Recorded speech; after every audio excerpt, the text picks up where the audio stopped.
Hello, beautiful. Welcome to the Prosperous Womb and High Ticket Profits. Today, we're going to go into your coaching business or your legal business or any service-based business.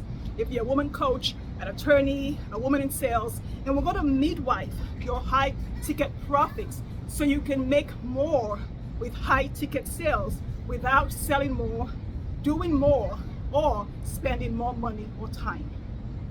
So first of all, when it comes to creating profits in your business, there are 5 financial elements that make up the financial health and wealth of your business.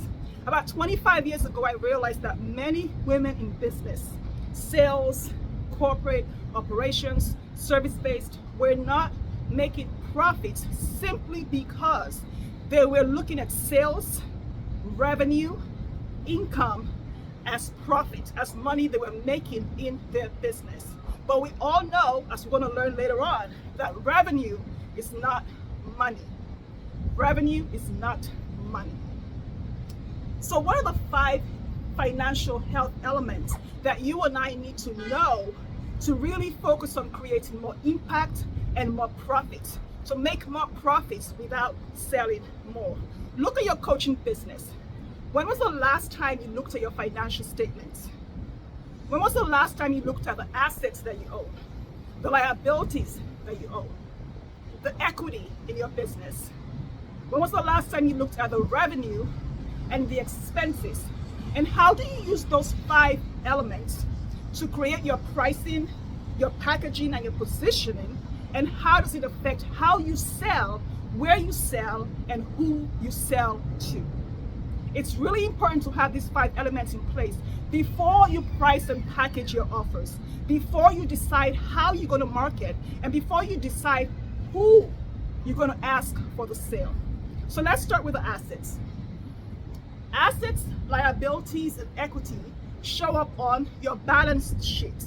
And I know for many women I work with, they prefer the P&L statement, and we'll get to that later. But your balance sheet shows the financial health of your company. It shows what you own, the assets. So assets are any resources that you own or control. So what do you own and control in your coaching business? You have 2 kinds of assets: current assets and non-current assets. Current assets are things that can be easily converted into cash. So what in your business is a current asset? It's all the cash that you own. It's all the inventory in your business. So when women come to work with me, I say, so what are your assets? They say, oh, I made 50K last month. The money that you take in is not the money that you make. And we'll get to that. So your current assets are anything like cash and inventory. What are your non-current assets? Your non-current assets are things like your equipment that you use in your business. Any equipment used in your coaching business is a non-current asset. Any property that you own in your business is a non-current asset. It's not easily convertible into cash. Now let's look at liabilities. Liabilities are, I call it an intellectual construct because it doesn't really exist. It's simply an obligation that you owe to somebody else. It's a duty to give someone else something that you owe to them, okay?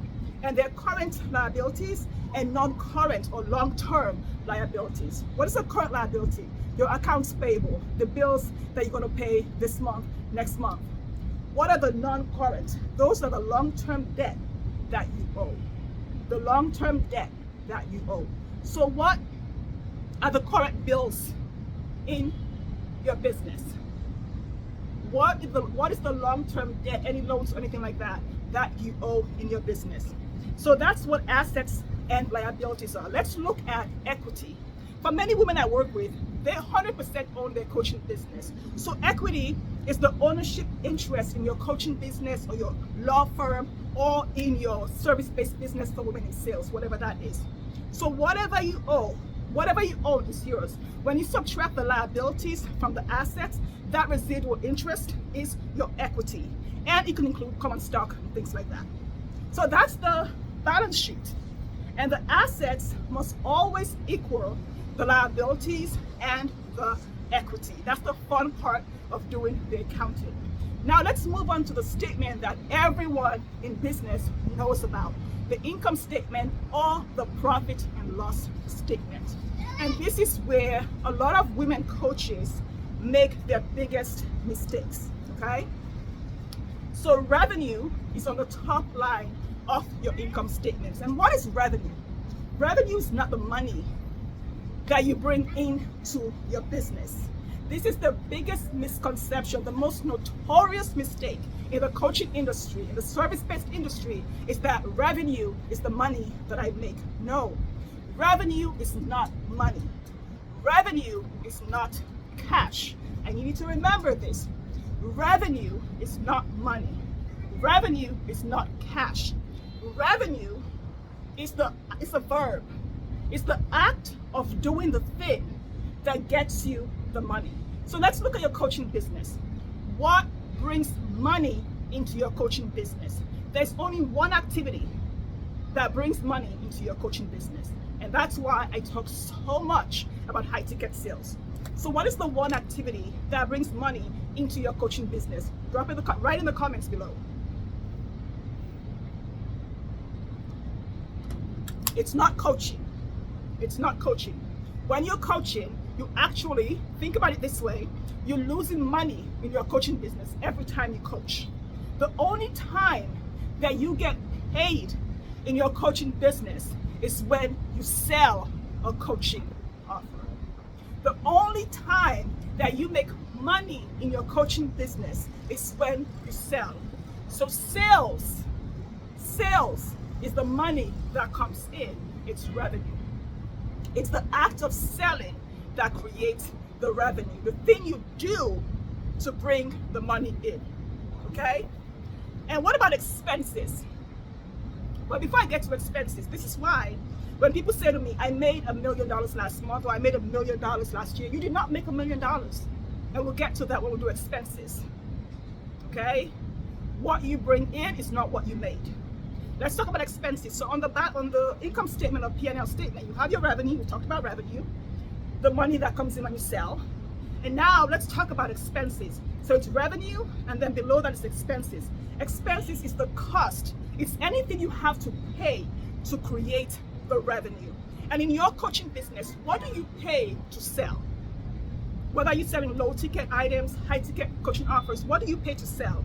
You pay operating expenses and non-operating expenses. What are your operating expenses? When clients come into me and I say, so you made 50K in sales last month, not cash, because more of that sales is accounts receivable, which is not cash, right? What did you make last year? What were your expenses? They go, oh, I don't have any expenses. I work from home. Okay. So your expenses are operating and non-operating. Operating expenses are any payments you make for your mortgage and your rent. That is an operating expense to sell your coaching offer. Your mortgage, your rent, your Zoom. Anything you pay every month to Zoom is an operating expense. Everything you pay to Canva or to Facebook ads is an operating expense. Everything you pay to build a website, to put things on your website, to hire a team to work on taking pictures for your brand, operating expenses. That all comes out of the money that you made. So you never make the money that you bring in.